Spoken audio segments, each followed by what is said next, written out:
Hello, I am Sadie Miller and I play Sarah Jane Smith for Big Finish. You're listening to the Doctor Who Collectors Podcast. Keep collecting. Larry, it's Fraser. And you use, they all say, who is Doctor Who? Where is he from? What does he do? They wonder who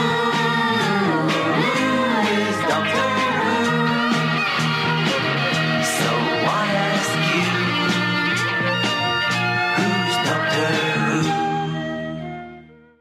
Welcome back to the Doctor Who Collectors Podcast. We took a little break, but we're back now. The podcast, of course, that explores that dressed-up world of Doctor Who collecting and all kinds of Doctor Who merchandise. Sometimes we just talk about Doctor Who. What a great place to do that.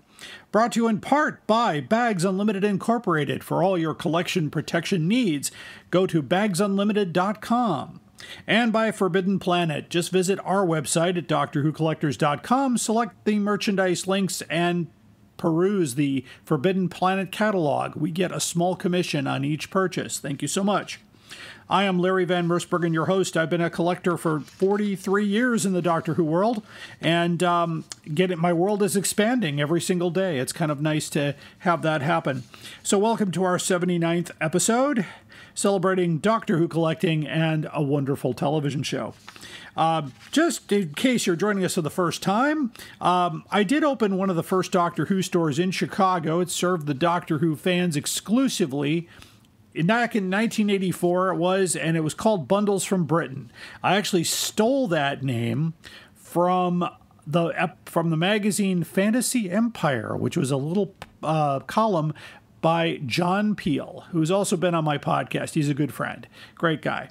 And we're mentioned in a great book. One day, that shop closed up in 1988 or 89. I can't remember exactly when, but I know it closed up. I sold it to my partner, and I never looked back. I went on with things, and then I got a hold of this book at Chicago TARDIS. Had it signed by most of the authors. And I thought, well, what the heck? I'll look in the index. And, oh my gosh, I was blown away. Bundles from Britain is in the book. And I said, how did my little shop that I created at 15 get into Doctor Who history? I still don't know the answer, but it could have to do with the fact that when I sold it to my partner being Gene Smith, took Doctor Who selling to a great level, including Chicago TARDIS itself. So, wow. You can find a link to buy this book on the front page of our website. We do not earn a cent from it, and nor should we. The authors worked really hard, and you should have a copy on your shelf. Mine is within arm's reach of this microphone. So there you go. We are part of the Direction Point Doctor Who Podcast Network, the best Doctor Who network to be a part of. If you would like to expand your listenership, if you're a podcaster, or to find other great podcasts, just go to directionpoint.org and join the ranks of the great Doctor Who podcasts that we have. So that's directionpoint.org. And, of course, speaking of links, there are two links that I think every collector needs to have on their short list or their bookmarks bar or wherever you put your links. The first one is timelash.com. And once you get there, click on TARDIS Library. It is a very complete collection of Doctor Who in print, on video, on CD, on vinyl, from 1963 to the present day, including future releases. What a great site. You can also sign up for a free account and keep track of your collection and your want lists. And he has convenient links to Amazon sites throughout the world, including some helpful eBay searches built right into the site. That's a special thank you from Mr. Dan O'Malley, who keeps that up and running. If you're looking for more in-depth research on everything in the Doctor Who merchandising world, in the old days, you used to have to go get this telephone book type of thing called Howe's Transcendental Toy Box. Well, they reprinted that thing so many times that so many items became, it was hard to keep up. But anyway, there's a website. Howe's Transcendental Toy Box at doctorwhotoybox.co.uk, and you can go there. It's a great thing. David Howe, of course, is a good friend, and I'm recording this on his birthday, so we wished him a happy birthday this morning. So he's enjoying a nice rest from the world today. If you're looking for great Doctor Who items at really good prices, then you need to go to DoctorWhoStore.com. That's Alien Entertainment. My old partner, Gene Smith, runs that shop. And they have what you need. They're always running sales, always new stuff. And, of course, you have to visit the Lombard location on Main Street there. It's just wonderful. Double storefront, you can see, just everything there is with Doctor Who and with other things as well. Really great stuff. Just browse their items. They're open Wednesday through Saturday at the Lombard location, and they also have a location in Logan Square. So for more information and current hours, because it is convention season, and they might have extended closures while they're on the road, visit alienentertainment.com. There you go. You can also get some great Doctor Who items at my website, DoctorWhoCollectors.com. We have a partnership with Forbidden Planet, who sponsors our podcast, in the way that we have their merchandise on our site. And if you buy it through me, we get a small commission, and those commissions help keep the lights on here at the podcast. So, it's not for my own personal enrichment. It's so that my personal enrichment doesn't fund the show. So I hope that makes sense. And of course, don't forget our eBay store. We've got lots of Target books and hardcovers. We just sold like 4 hardcovers going to Australia. So that's going to keep the website fees paid for the next 3 months. So we thank you for that. Don't forget Who North America down in Canby, Indianapolis. What a wonderful store. Keith and Jenny own the shop, and you can actually see Keith's collection. He's got it in glass glass cases around the shop, the museum there, and he's got quite a bit. I mean, I've been there a few times. He's a good friend of mine. I've tried to help him complete some things. He's had some really good deals in the shop. And we're going to be there in October. I'll tell you more about that later. So definitely want to visit there. They opened quite a time back as well and have been in business for quite some time. You can find them online at whona.com. And lastly, we can't forget about our friends in London here. Alex, of course, in the Ho Shop of London. They are listeners to the podcast, so and we really love having them over there. One day I will get to visit. I promise, guys, I will be there. TheWhoShop.com, all together there, TheWhoShop.com. Of course, on our website, in addition to all of the podcasts, many providers cap you at 10 or 15 episodes. But if you want all 79 episodes at your disposal, go to our website. They're all there. You can search by topic. You can search by, what you're looking for. Target books, Fisher toys, whatever you want to hear about, or missing episodes, or whatever you want to do. So there you go. We also have the complete guide to Doctor Who classic hardcover books. We list a lot of books that people didn't know were reprinted, and information about them, and ISBN numbers, and what the current value, according to sold prices, is going on. And that fluctuates depending on the market. So there you go. So what's going on? Okay, well, the next thing on my calendar, of course, is Doctoberfest Infiltrate.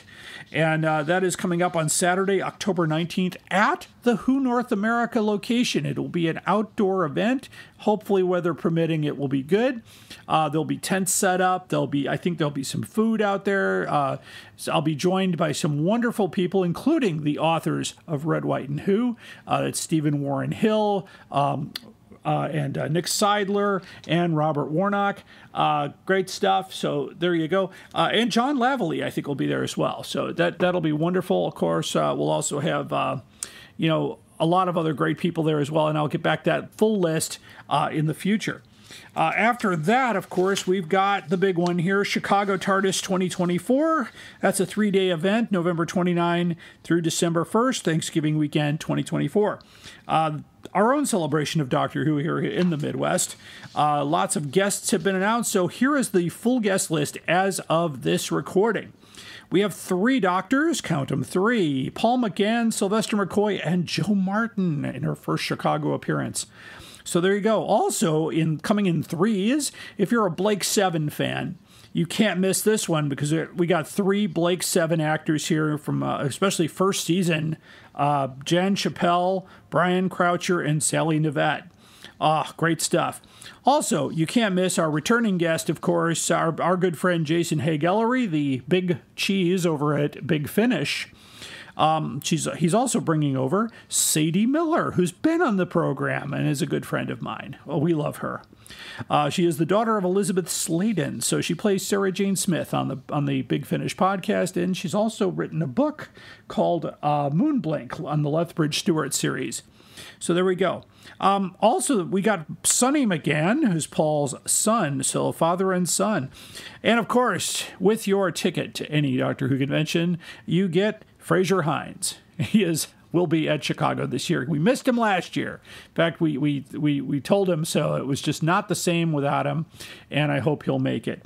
And of course, sometimes when you get Fraser Hines, you get the add-on package here, and we get, of course, lastly, Wendy Padbury, the wonderful Zoe Harriet from the second Doctor run. And Fraser and Wendy are 2 wonderful people. I had a chance to have a long conversation with Wendy Padbury, not recorded, of course, but at Chicago TARDIS, and we talked quite a bit about why I named the network Direction Point from the Crotons, and she lit right up, and we started talking about the Crotons. We started talking about the stuff that was going on, and it was quite amazing, just a wonderful thing.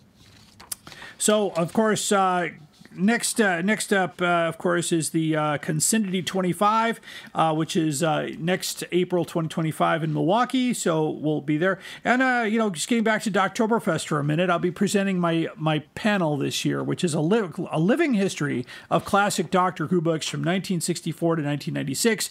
Some of these books you can only see live up close at this panel. Many of them were never released here in the United States, and it's taken me a long time to amass them. And I've only got 8 boxes of books to cover that time. I had to pick and choose. So it was really an amazing thing. So I will also have a dealer table at Doctoberfest, so come buy some Target books. I got some hardcovers, I've got some vinyl records, some toys, some magazines. So, come on over and help the podcast. That's where the money goes. All right, more to come there.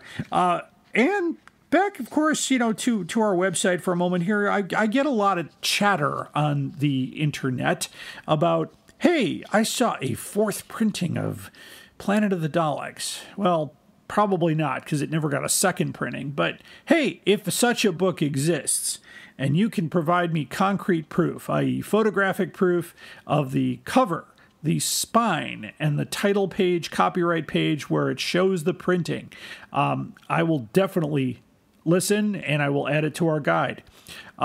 We don't have full information from the tandem publications of Wingate W.H. Allen because the company no longer exists. Apparently, it's owned by the Carroll Publishing Group, but all that material is long gone. So we couldn't find out what those printings are. The Target book by David J. Howe is a great reference book, but it doesn't quite go into a lot of detail there. A lot of that stuff is lost. So if you have something like that, give me a call. Of course, if you find a missing episode, don't call me. Well, call me. I'd love to report on it, but you may to get that back to the BBC so we can all enjoy that. So I love talking with collectors. You can share your story here on my show. So if you were interested in coming on board and talking about what you do, I also talk to cosplayers, Doctor Who fans, Doctor Who enthusiasts, authors. I have Doctor Who celebrities on here sometimes. So that's, it's a great place to do that. So if you want to contact me, it's Doctor Who Collectors Podcast at gmail.com. Put that in the subject line so it doesn't get ignored. On today's show, I have a great conversation with a dear friend of mine, Miss Elisabeth Wade. She's a member of the Chicago Doctor Who meetup. She was a convention volunteer at Chicago TARDIS and a frequent cosplayer. So I really encourage you to stick around for that conversation. She's a great person to talk to. She has a TikTok channel and all that wonderful stuff. So, stay tuned for that. I want to thank our patrons as well. If you would like to see exclusive video content, and the most watched one we have, of course, is our interview with Peter Purvis, and you can hear the story about how he threw away one of the most valuable pieces of Doctor Who history to ever happen, especially in light of just recent episodes. You can go there to patreon.com/Doctor Who Collectors Podcast, subscribe at a $15 level, and I guarantee you will not be disappointed. You can also support us at our podcast provider, which is Podbean. We are a Podbean podcast. Go to doctorwhocollectors.podbean.com, and you can click the Become a Patron button and support us at any place you feel comfortable. Thank you so much. Our theme song is Who's Doctor Who, composed by the great Barry Mason and Les Reed, performed by Fraser Hines. I say the great Mason and Reed because they also wrote #1 hits for Tom Jones. And in addition to Fraser Hines' great vocals on there, you can listen to the amazing guitar work of Jimmy Page from Led Zeppelin.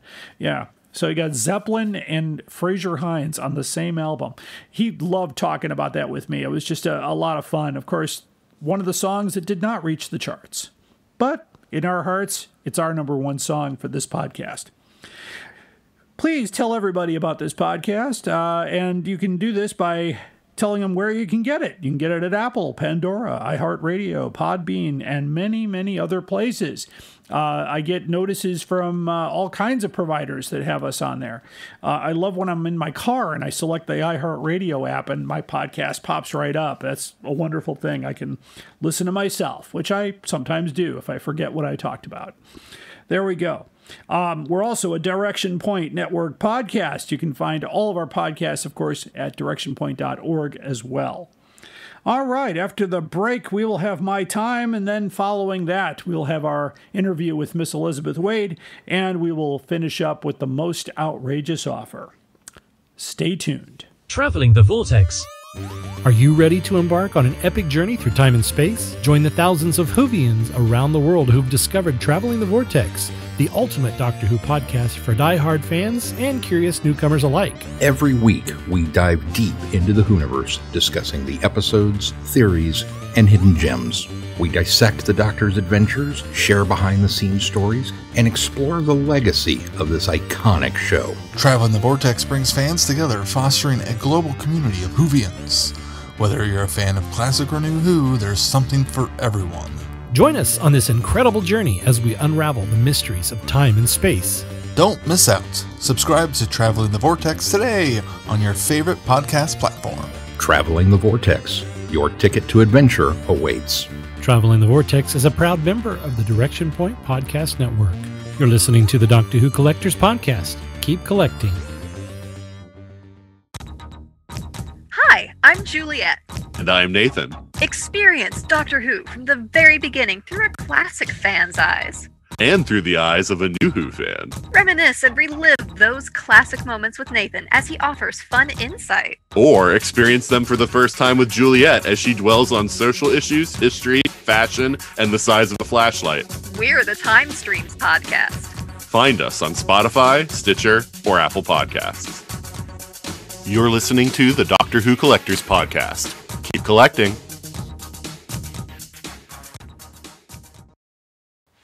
It's my time. And thank you for listening. I just want to spend a little time with you today and talk about a few things just off the top of my head. First, I want to say I just got back not long ago from EgoCon up in Plover, Wisconsin. I guess it has been going around for a while, so I was a little...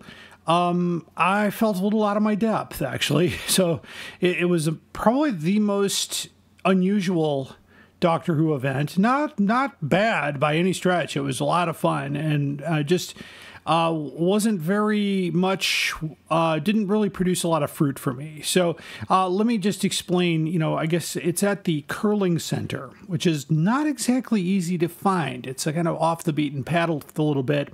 I would recommend they go to a hotel meeting room. It might be a little bit easier, and then you could have breakout sessions.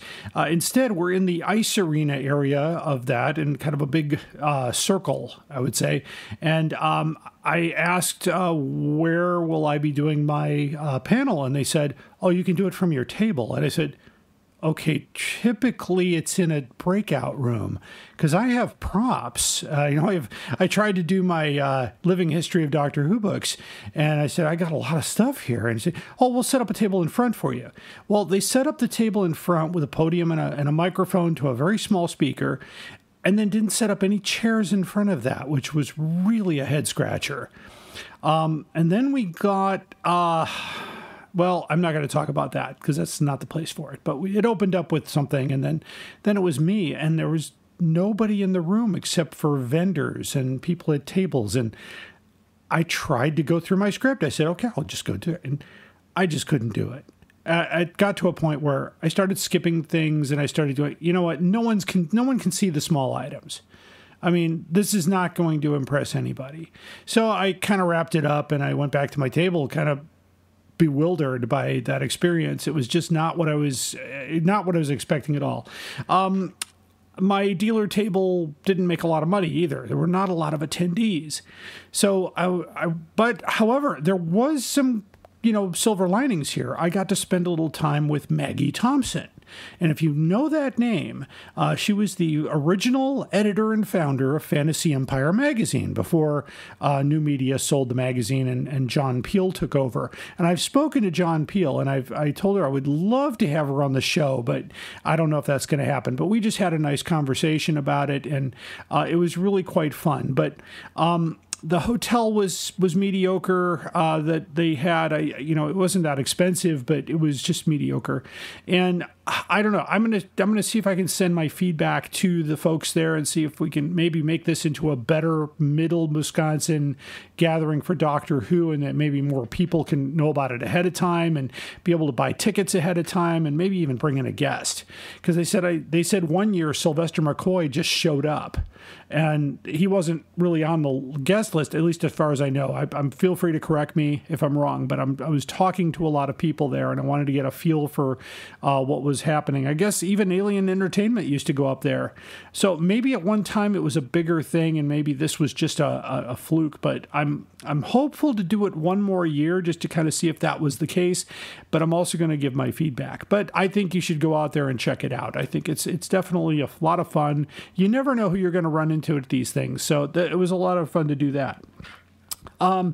Next, I want to talk briefly, and I might do another episode on this just to help collectors out there, but you might, as a collector, especially someone like me, and I'm not tooting my own horn, but I've been told I have a pretty decent collection.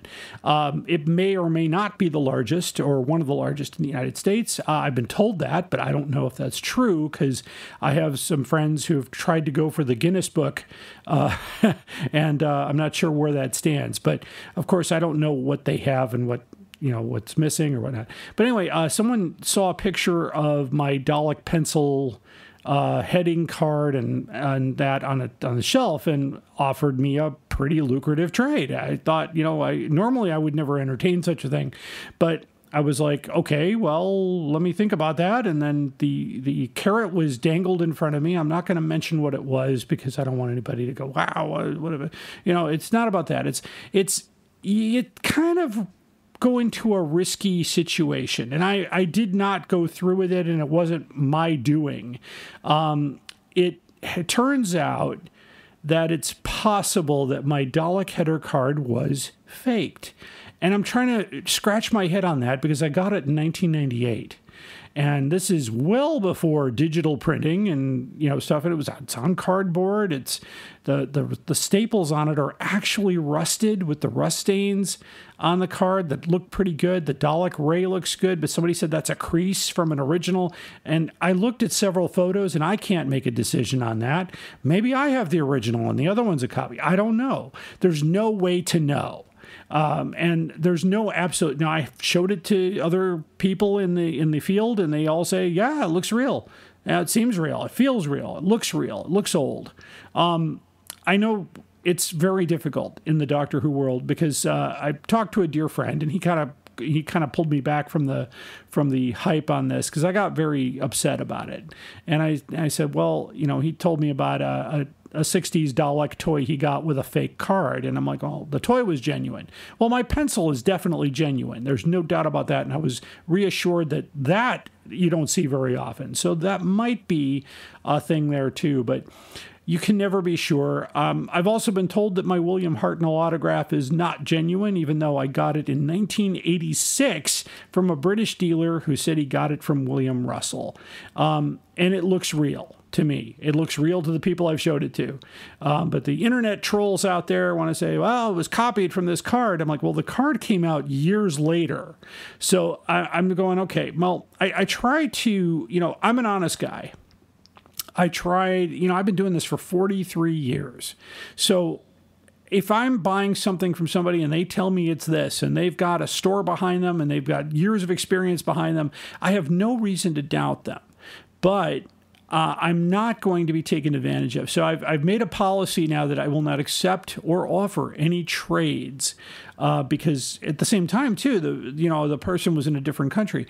You send something out and you don't know if something's coming back. You mean maybe you get a tracking number and it never comes to fruition because you can create a label and never use it. And I don't know. Would I be, mailing off my Dalek pencil and header card to to somebody who goes, well, got that. I don't know. Maybe you've had some positive experiences out there. I would love to have a panel of folks who've had some successful trades and get them on a show, and let's talk about it. I'm just saying I'm not doing it, but be careful. Be careful. And as far as, authenticity goes, it's another thing. It's a gray area. I have yet to find a professional person out there who can even authenticate my autograph from William Hartnell, because he's gone. He's been gone for quite some time, and people who knew him are also starting to go. I mean, I thought about bringing it to Carol Ann Ford, but she might not know either. She left the show in '65, so I don't know. And Peter Purvis worked with him, but I don't know if you ever watched him sign anything. It was known, though, that somebody told me that he did sign a bunch of these annuals that they either gave away or gave to friends, and he did not personalize them. He just signed his name and put the date on them, and that's what I have. So I don't know. I mean, maybe it is, maybe it isn't. Who knows? I can't find anybody to authenticate it. I did do a show recently on reproductions, and it seemed pretty clear. You can tell right away what a reproduction looks like versus, especially something created in the last couple of years. But a reproduction done in the 90s or even in the 80s, wow, how does that even happen without the technology and without the, so I'm also a little bit lost on that. But anyway, that's just another topic for another day, I guess, and figuring out what's up. But be careful, my friends. Don't enter into a blind trade, especially if it's something that's pretty dear to you. That Dalek pencil is one of the prizes of my collection. I mean, my Dalek cigarette box, my Dalek plate from Weatherby's. I mean, I've got stuff in the United States that's never got sold here, and it's pretty cool. I mean, it's what I do. It gives me joy. And so that Dalek pencil and header are staying in the collection for the time being until I decide to retire and put the whole thing up for sale. So, of course, I've got a lot of people out there telling me, when is that happening? I don't know. But that's all right. Have fun out there, guys. The hunt is what makes it fun. Unfortunately, though, sometimes you find what you really want and it's way too expensive. That's just the way it is. Unfortunately, until those prices come down, that's not going to be a thing I can solve. My most outrageous offer is a place for the people who are abusing it. But if it's a one-off item, yeah, that may be where it sells. Anyway, that's my time for now. So we're going to take another quick break and then come back with our main story today, our interview with Elisabeth Wade. Stay tuned. The vervoids are probably the best dirty joke in Doctor Who. They're hermaphroditic plants. A lot of plants are. So there you go. It's based on science. No, they'll ship anything. There are probably 11 and handle shippers out there. You just have to drill a hole where his mouth is, and you're all set. He needs the room. I've seen it in pictures. I'm not saying you're not a fan. I'm saying you don't know what the fuck you're talking about. Doctor Who gives a drunken Doctor Who podcast for the end times. You are invited on an adventure across all of time and space, in a completely random order. It's the Police Box in the Junkyard podcast. Jump in the TARDIS with your hosts, Eric Gulbranson, Asad Kheshki, and Matthew Kressel. Explore Doctor Who TV stories, audio adventures, and books, both novels and non-fiction. The Police Box in the Junkyard podcast. It's the entire Whoniverse on shuffle. The Police Box in the Junkyard podcast is a member of the Direction Point Network and is available about once a month wherever you find your podcasts. You are listening to the Doctor Who Collectors podcast. Keep collecting. Up there is the scanner, those are the doors, that is a chair with a panda on it. Sheer poetry, dear boy. And now it's time for the main story on the Doctor Who Collectors podcast. Joining me today is a friend of mine who is a volunteer at Chicago TARDIS, a frequent person at Chicago meetups, a cosplayer and collector, and we just love her. So welcome to the podcast, Elisabeth Wade. Welcome, my friend. How are you? Thank you. I'm doing all right. Oh, how about good. you? Oh, it's great. It's always good to be talking about our favorite subject, right? Yes. Fantastic. So I'll start off with an easy question. So how long have you been a Doctor Who fan? 2015. I got out really late. Oh, that's okay. Better late than never, right? So that makes your first Doctor. My wall didn't say that. My first Doctor was actually Eccleston. Christopher Eccleston. Okay. Yeah. So what happened was when it came onto Amazon Prime, I was told to start at the beginning with Eccleston. I didn't know then that there was anyone before Eccleston. I was just told to start with Eccleston, and I know maybe thought it was Capaldi, but I started at the beginning. Oh no, that's fine. I asked this question of everyone just to see where they're at, and of course you probably have gone backwards and watched pre Christopher Eccleston Doctor Who. I'm assuming. Well, I went into the 10 feet and went 500 feet. Let's put it that way. Okay. Because that's what happened. Happened. My listeners know I've been watching Doctor Who since 1975, so that makes that's okay. That's okay. My doctor was John Pertwee back in the day, but that's perfectly okay. That's perfectly, all right, fine. So let's see. First of all, 2015. So when did you start? It was on the hiatus break. So they just finished his one season. They were going into his final season for Capaldi.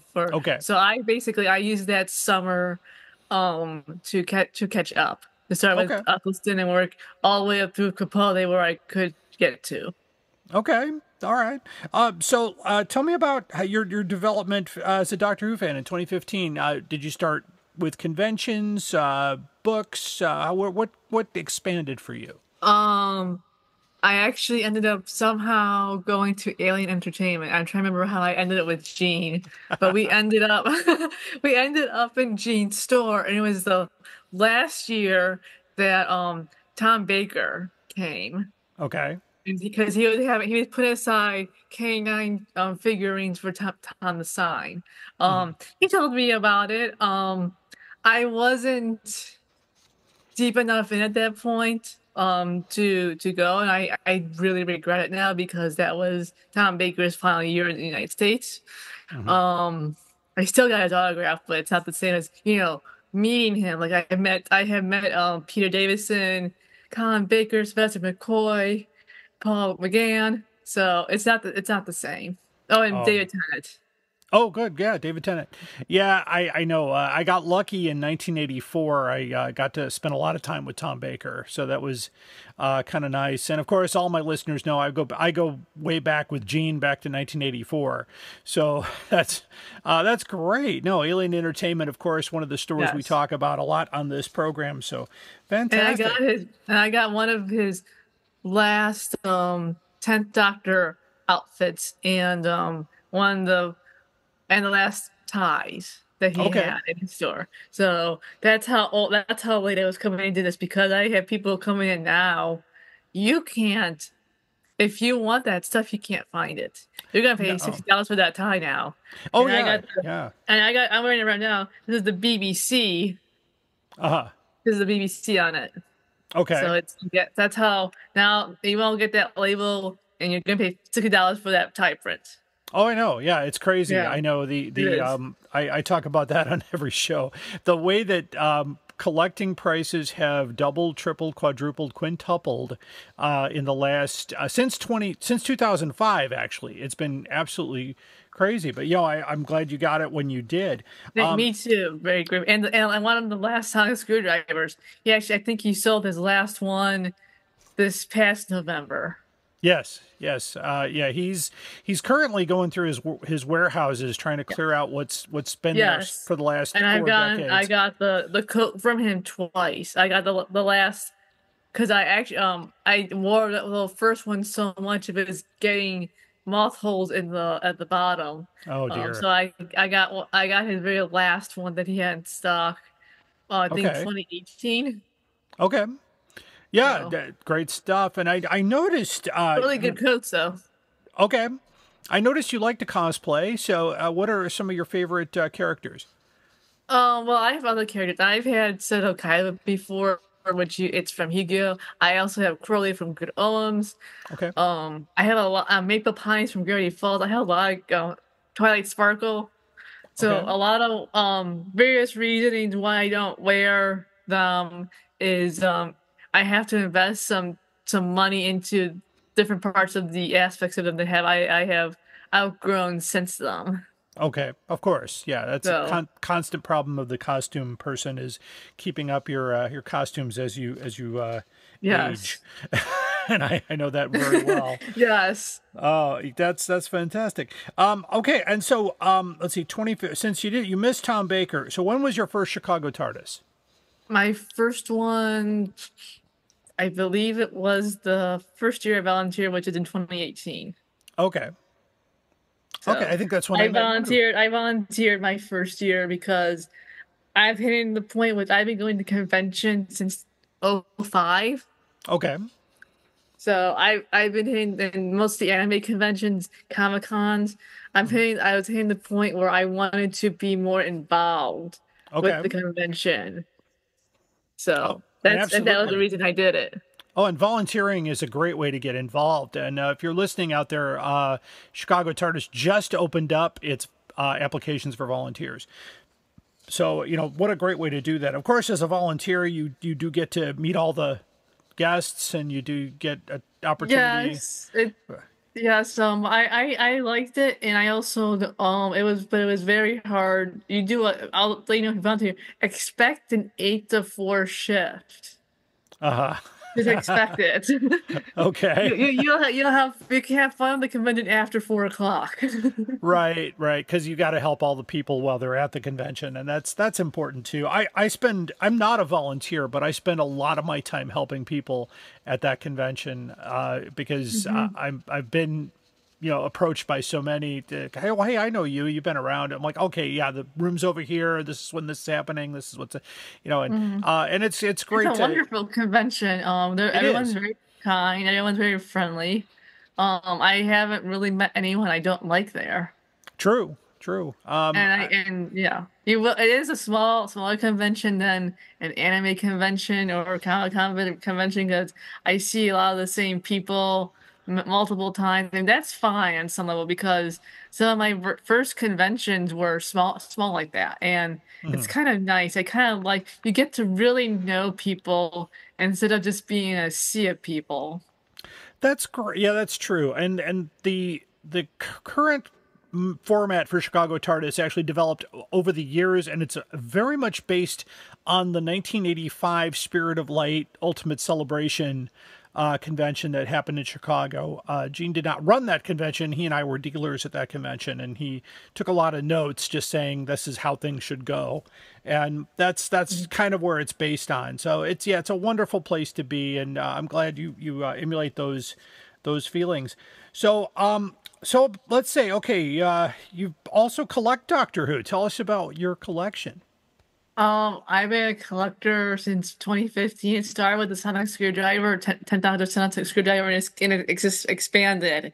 From there, I had Googled a lot of old stuff that between 2015 2016, like the 3D bus statues, which you nice, can't find. So I have Petrie, Tom, Davros, Smith, and David and Jack, and you can't really find those anymore. No, and you sign into $3 or $4 on the internet. Yes. Unfortunately, that's the thing. You get into. I'm glad you got into collecting. You can start at any time, and the items. I got them for like $30-$50 at the time. Okay. So I still hit that sweet spot when they weren't completely gone. Right, and that's a good time to grab those things. It's been absolutely just the collecting world is a large, murky world, and so it's very tough. Well, even more so because Big Chief went under after COVID. Big Chief went out. Big Chief didn't, because of COVID. They couldn't keep up their lines for the production. They said right. So they liquidated. They liquidated shortly after 2020, and that's a shame because they have some really beautiful dolls. I mean, even the dolls are like, I would say 12 foot tall, maybe a little bit more, but they're the faces and the hair. I mean, outside of Rose, I had the chance to get her, and I decided not to because her face was just whoever crafted her. They gave her like these weird buck teeth look. I didn't like it. It was not becoming of her. Okay. No, I know a lot of companies, including Warlord Games, also went out of business, and also the Eagle Moss too. They also lost the Eagle Gloss. Yeah, Eagle Moss. Yeah, that was a big one because I've got a few of their figurines and some of their collections, and I know Alien Entertainment has a big stock of those because he bought a fortune of those. Yeah. So you could still get those, but you can't get any new ones, and that's sad. Of course, it is sad. I would have loved to see Neil Patrick Harris toy maker. Yeah, that would have been nice. But other companies. That's the sad point is that we're not getting any stuff from the 60th anniversary. As far as like, Hasbro, why are you not helping us? Please tell me. Yeah. There's been very little. There's no shooty action figures yet. There's no 15th Doctor sonic screwdriver. No, I'm just really disappointed about the lack of Neil Patrick Harris. I mean, he would make a great doll if we had Big Chief right now. We don't know if Neil or his agent have signed a deal yet for that, so that's also a possibility. I know they tried to get Neil Patrick Harris for Chicago TARDIS, but the agent wanted a small gold mine, so it's not happening. But because Gene's not going down that road again. Oh no, he won't do it. And usually, and he and I talk about this all the time, but he'll say if I can get. He told me a very interesting story about what happened with King's son, and and how he ended up having to work for her because all his employees got free autographs. So he's not going down that road again. No, it was pretty bad, and I know Gene told me if he could get to Neil himself versus the agent, he could probably get him, because if he puts in the charity factor and all that, because Gene does a lot for charity, so he can usually get him, and sometimes he goes around the agent if he can get somebody to get a direct, but that's always that possibility. So what else do you have in your collection? I have the only Barbie doll I will ever buy, the 13th Doctor Barbie doll. Oh, nice, yeah. Which they made early on for Jodie. Yeah. It is really nice too. And she even got her sonic screwdriver. It's very nicely made doll. Mm-hmm. I have the 50th anniversary figurine set that came in the TARDIS box. Nice, yeah. So, the tree topper for Last Christmas with Tom Baker and his catchphrases. I have a lot of books and some Big Finish. Okay. I'm a junkie. I have a lot of almost all the Time War hard copy, almost all of Kingston, and all of David Tennant. Okay. Well, you talked about having some old books that you weren't sure about. So Yeah, so they're Target. Most of them look like they came from Target or a big box store, and they were found in things from that were bought from the 1970s, 80s. Okay. And I couldn't for the life of me decipher. I went online to get the tips on how to tell if something's a first edition book, and unfortunately, it wasn't playing by those rules. Okay. Well, I can tell you real fast.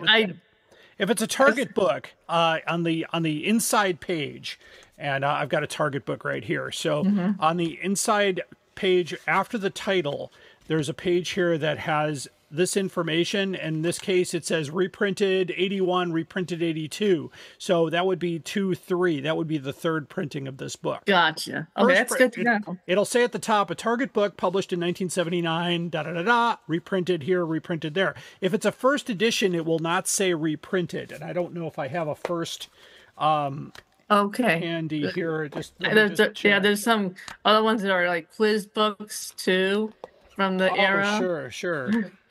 So very interesting books to look at. Yeah, so here's one. This book here, The Visitation, it just says first published in 82, and that means it's a first edition.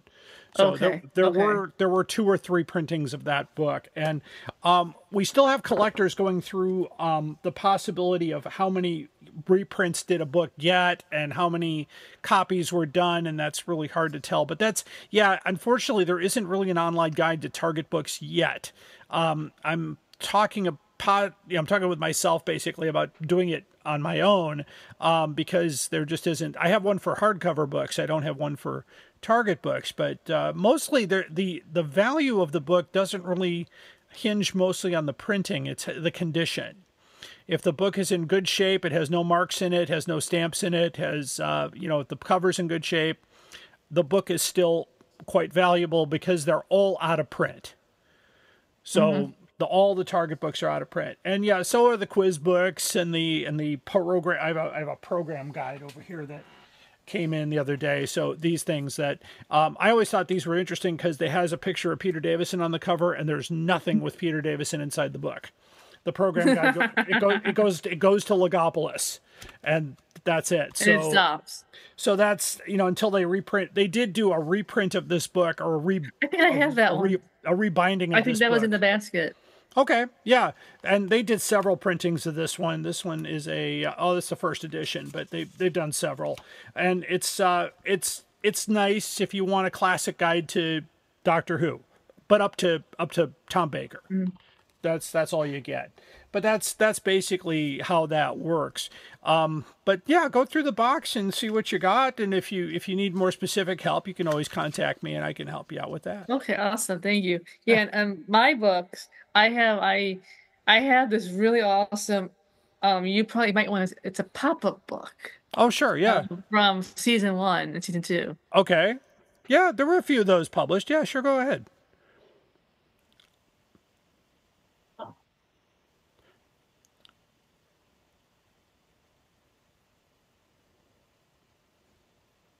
And it's called Time Travels.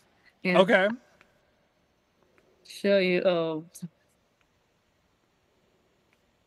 things that.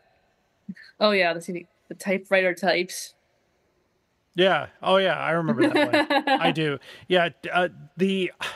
It still amazes me, but since 2005, more things have been made for Doctor Who since from 63 to 2004. So it's absolutely just mind-blowing. If anyone's confused about the typewriter types, it was a reference to the Doctor dances. Right. Okay. Thank you for that. Sorry if I just gave you nightmares. That is one of the top. Well, it's one of the top things my friends and I talk about when what scares us in Doctor Who, because sometimes we'll just pick like one episodes that like haunt us. That is definitely up there. Okay. The child of Dr. Dances. I'm like, well, why? And we came you can get to the conclusion that it's a psychology of lost identity. And you add WWE2 to the mix. Right. Do you have a favorite episode? Oh man, that's hard. I have favorite seasons. Okay, well, how about a couple favorite stories? Oh, there's just so many. Like I love the whole Key to Time story. Oh, sure, yes. What's the entire season, but I love how Ramona and the Doctor play off each other, like how she is a brain challenge for him, and there's respect in that too. That was the 16th season, by the way. Yeah. That was a brilliant. That had, I don't know if you know this, but the script editor for that season was Douglas Adams, the Hitchhiker's Guide to the Galaxy author. The Galaxy. So he did the script editing for that series, including writing. He wrote The Pirate Planet, which is one of my favorites because it's one of the funniest stories. I have finally, after 5 years, been through all Classic Who. Good. And it took having BritBox, but didn't materialize until 2017. Okay, yeah, BritBox has all the episodes. Almost all of them. The missing episode I had to Google. Right. Yeah, the missing episodes they don't have, and some of them have been animated and have the rights for broadcast. We still have a lot of animation to go. Yes, we do. And hopefully we'll get some of that. Hopefully Disney will pony up and start doing some of these. That would be awesome. I wonder what Disney. Well, it's a question of what is Disney doing. They're still not. They've been hinting that they're doing a spin-off that's with the unit, but they're still not saying officially that's what they're doing. It's kind of annoying. It's like someone. Well, not supposed to say that. No, I've got some friends who are actors, and when I ask them what they're doing and they say, I'm not telling you, I said, well, you just told me what you're doing by saying I'm not telling you. So I know anything to do with Doctor Who, they clam up because they have an agreement. They can't discuss what they're doing. So I know certain actors are involved in that spin-off project. I don't know what's exactly happening with it, but we'll know more when they do the press releases. So what's next for you? Are you going to be at Chicago TARDIS this year? I am planning on doing so. I have a room. Okay. But right now, it depends on what happens with my new job. Gotcha. Of course. Yeah, and that's been a thing for everybody. But I certainly, hopefully we'll see you there. Do you if you'd like, would you like to share your social presence here so your listeners can follow you? Yes. So on Instagram, I am Blue Spiky. It's BLUESPIKEE. And we'll have those links on the website, folks. Don't worry. And TikTok. What is my TikTok? I don't even know what my TikTok is, but I have one, and I've been doing a lot of TikToking lately. That's okay. You can always send it to me later, and I can post it on the website. But I have it, and I also have a YouTube account too. Okay, fantastic. So there we go. I'll give those to you all later. My guest today was Elisabeth Wade, and you can follow her socials by clicking below on the link on the website at DoctorWhoCollectors.com. Elisabeth, thank you for being part of the program today. Thank you. Yeah, thank you for having me. You're welcome. And stay tuned for the most outrageous offer. We are going on a journey, a very long journey, through the world of the Target novelizations and publication order. Every week, we are looking at a new book, talking about Terrence Dicks, Malcolm Hulke, and all our Doctor Who novelization friends. Whatever you do, keep turning the pages. This is Jason Miller of the Doctor Who Literature Podcast, a member of the Direction Point Podcast Network, and you are listening to the Doctor Who Collectors Podcast. Keep collecting. Hello, fellow time travelers, and welcome to the Doctor Who Target Book Club podcast, the only podcast to discuss, in story order, all the Doctor Who novelizations. My name is Tony Whitt, and every 2 weeks or so, I'm joined by a 2 to 3 person discussion panel, including our so-called expert who's been a Who fan since 1979. That would be me. We also get the views of intermediate, casual, and novice fans who either have never seen the show or who have never read these books until these podcasts, including Dalton Hughes and Allison Fitz-Seyfried. You can find us on iTunes, Stitcher, or wherever you find good podcasts, or even ones like ours. You're listening to the Doctor Who Collectors Podcast on the Direction Point Podcast Network. Keep collecting. In all my travellings throughout the universe, I have battled against evil, against power-mad conspirators. I should have stayed here. The oldest civilization. Decadent, degenerate, and rotten to the core. Power-mad conspirators, Daleks, Sontarans, Cybermen. They're still in the nursery compared to us. 10 million years of absolute power. That's what it takes to be really corrupt. And now it's time for the most outrageous offer, the segment of our program that finds a Doctor Who item, Doctor Who related item, that is priced a little bit above where it should be. And calling out sellers who take advantage of us by doing these outrageous offers. Now, not every item qualifies for a outrageous offer. What the deal is here is that if you can get it for much, much less, and I mean like $1,000 less, and it's pretty easy to find or not too hard to find, that's an outrageous offer. If we're talking about something that no one's seen for 40 years or an item that's really difficult to find, then prices can get high, but not outrageous. So I just want to make sure that's clear. Anyway, today our outrageous item is a Big Finish release. I love these. It is called 1963 Fanfare for the Common Men, featuring Peter Davison as the Doctor. And it looks like we've got, it was released in 2013, so not that long ago.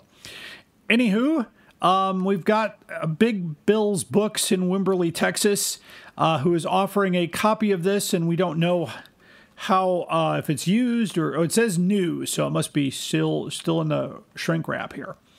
We get a very good shipping rate of $3, but if you want to buy it from Big Bill's Books, you're going to have to pay $2,666.68. Again, $2,666.68. Oh, that is crazy. That is pretty outrageous, but that's not the only one. Let's see. We've got another one here. That's published by Wizard Books in Long Beach, California for $2,666.27. We've got one from Gold Books in Denver, Colorado for $2,661.18. And Golden Dragon in Houston wants $2,221.45. Okay, everybody, deep breath. No.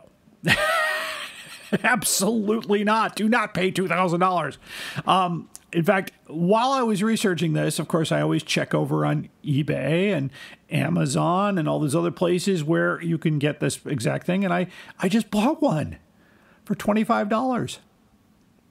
I can't wait. I don't have one. So I thought, well, if I can get it, gosh, you can get it as low as $13. I think the average cost is somewhere around $20. So I'm not sure if you order it from Big Bill's, you send them 2 large bills, and they go and buy it for $19.77 on eBay and then collect a whopping profit, just doing that quick, $2,600 profit, then you're the one that's been had. That's definitely not the case. And unfortunately, I've brought this up. I've actually spoken to, I wrote to Nicholas Briggs at the Big Finish podcast, and he did answer a question on this practice of buying stuff and then really, market it up. And it upsets them because they want people to have it. But I noticed that they're not doing any more of those special deals with Sainsbury's. But this is not a vinyl copy. This is not a copy that was exclusive to England. You could buy it here. Alien Entertainment had copies of this at the time. I do remember it. But this is crazy. I mean, I think you can still get the download from Big Finish. Don't pay $2,600 for this thing. Oh my gosh, this is nuts. I can't wait to share this with Jason Haig-Ellery. But, again, if you find it now, we found this one was sent to me. The link was sent to me to an Abe Books listing, and of course, when you select that, you get the other ones that they list here. So there's only 4 of them on there, and they're all in the 2000s. My guess is that nobody has it because it's the exact same stock image on all 4 of those, and I'm guessing that they're not real stores, possibly. I don't know, but who knows? I mean, I don't want to get called out for saying, no, it's a real place, but they're asking way too much. That is absolutely crazy. Please don't spend that kind of money. Gosh. $2,000, I can go to Galley 1 for that. But I digress. Anyway, that's our most outrageous offer. If you find an item that matches this criteria, send the link to me at DoctorWhoCollectorsPodcast@gmail.com and let me know whether or not you want your name shared. In this case, I was told not to mention who sent it to me, so that will remain between that person and me. That's how it is. We don't want to, if you don't want your name out there, I get it. But this is great information. So sometimes after I do this, of course, I put the links on the website so you can see it for yourself. I also take a screenshot because sometimes those links disappear. Amazing. They're not listening to me, but people are writing them and saying, hey, what the heck? And then the links disappear. And that has happened before. I think the $1 million calendar finally came off of eBay. I don't see it there anymore. I still see the $10,000 annual every once in a while. But yeah, crazy. Well, that wraps up the most outrageous offer, and that wraps up the Doctor Who Collectors podcast for this edition. Thank you for listening. I want to thank my guest today, Miss Elisabeth Wade. It was great to have that conversation with her. And stay tuned for our future episodes. We've got some tentative guests lined up here. We're hoping to catch up with Lauren Cornelius and Lisa Bowerman, as well as Tasha Kilios. We will also have our deep dive into the 1985 hardcover releases with our good friend Tony Witt coming up in the next few months. So until then, keep collecting.